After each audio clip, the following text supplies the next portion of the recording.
नमस्कार दोस्तों, मेरे प्यारे छात्रों, स्वागत है आपका अपने चैनल द मैथमेटिक्स चैनल में। कैसे हैं आप सब लोग? उम्मीद करता हूँ, आशा करता हूँ आप सब स्वस्थ होंगे, बढ़िया होंगे और घर पर होंगे। अभी तक हमने 13 वीडियो खत्म कर दिए। चैप्टर नंबर 2 पॉलिनोमियल्स की है वीडियो नंबर 14।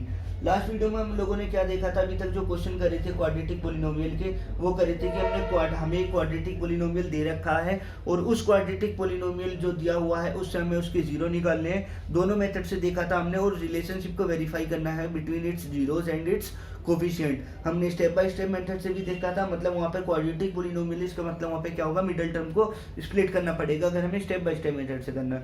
वहाँ से हमें जीरो मिले और हमने उन दोनों को प्लस करके देखा, मतलब उनका सम निकाला और उनका प्रोडक्ट निकाला। और जो दूसरा मेथड था जो हमें डायरेक्ट फॉर्मूला दिया हुआ है उससे हमने उसे वेरीफाई कर लिया, तो दोनों सेम आ रहे थे। अब चलते हैं आगे की तरफ। अब क्या दिया हुआ है? हमें जीरो ही दी हुई है। हमें क्या कर दिया? डायरेक्ट ही जीरो दे दी। और अब क्या करना है हमसे? इसको हमें इन जीरो से पॉलिनोमियल बनाना है। तो कैसे बनाते हैं देखते हैं।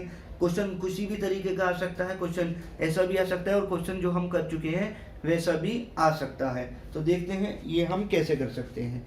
ये जो हमें क्वेश्चन दिया गया है, पहले क्या करना है हमको?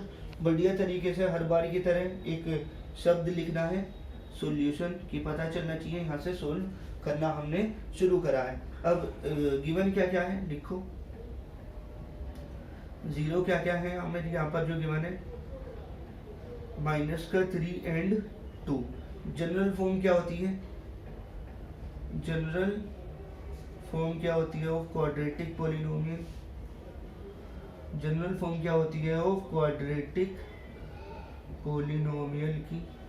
बताओ भाई, जनरल फॉर्म क्या होती है क्वाड्रेटिक पॉलिनोमियल की? ax² plus bx+c। अब हमें ये फॉर्म लानी है with help of these two zero which are given in our question. कैसे ला सकते हैं भाई? अब देखो, पहले तो हमें पता है कि सम ऑफ जीरो क्या होता है? सम ऑफ जीरोस माइनस का b/a। हमें यही तो करना है। a की वैल्यू ढूंढनी है, b की वैल्यू ढूंढनी है और c की वैल्यू ढूंढनी है। अरे ढूंढ देते हैं और रख देंगे सम ऑफ जीरो। और प्रोडक्ट ऑफ जीरो क्या होता है? प्रोडक्ट ऑफ जीरोस क्या होता है? अरे क्या होता है? बोलो बोलो। c/a।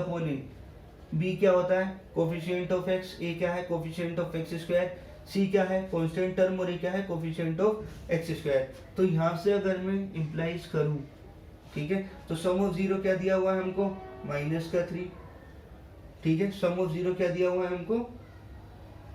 -3 which is equal to -b/a। ठीक है, और प्रोडक्ट ऑफ जीरो क्या दिया हुआ है हमको? प्रोडक्ट ऑफ जीरो क्या दिया हुआ है हमको? 2 which is equal to c/a। अगर मैं इनमें अपॉन में 1 लगा देता हूँ तो क्या कोई दिक्कत है आप लोगों को? अपॉन में 1 लगा दिया, कोई दिक्कत नहीं है। तो यहाँ से अगर मैं कंपेयर करता हूँ तो b की वैल्यू क्या मिल गई मेरे को? देखो भाई, माइनस माइनस दोनों तरफ है तो इससे कोई फर्क नहीं पड़ने वाला। इसका मतलब क्या हुआ? ये माइनस फॉर्मूले वाला माइनस है। ये हमारी इक्वेशन या फिर पॉलिनोमियल का माइनस नहीं है। ये जो माइनस है फॉर्मूले वाला है। तो इस माइनस को हम ऐसे ही छोड़ सकते हैं यहाँ पर। और यहाँ से हमें b की वैल्यू क्या मिल जाएगी? 3। और a की वैल्यू क्या मिल जाएगी? 1। ऐसे यहाँ पे कंपेयर करो, c की वैल्यू क्या मिल जाएगी? 2। और a की वैल्यू क्या मिल जाएगी? 1। तो यहाँ से क्या हमें a, b और c तीनों की वैल्यू मिल गई। अरे जब मिल गई है तो डाल दो ना, अब काहे के लो ने। On putting the values of a, b and c in equation 1 में डाल दी भाई हमने, इक्वेशन 1 में डाल दी। तो जब इक्वेशन 1 में a की वैल्यू है 1 तो 1x² प्लस b की वैल्यू है 3x प्लस c की वैल्यू है 2 which is equal to x² plus 3x plus 2। ये क्या आ गया? मेरा आंसर आ गया। ठीक है, ये क्या आ गया? मेरा आंसर आ गया इस पॉलिनोमियल के लिए। समझ में आया आपको? ठीक है, देखो इसको समझो, आसान तरीके से समझो। इसमें कुछ भी नहीं है। हमें क्या दे रखा है? सम दे रखा है और उसका प्रोडक्ट दे रखा है। सम क्या है? -3। अच्छा, रेस्पेक्टिवली का मतलब पता है आपको?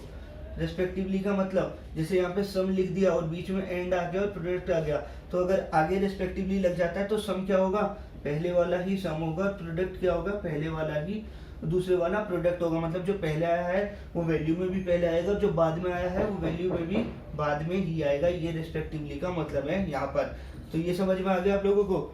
चलो ठीक है, समझ में आ गया।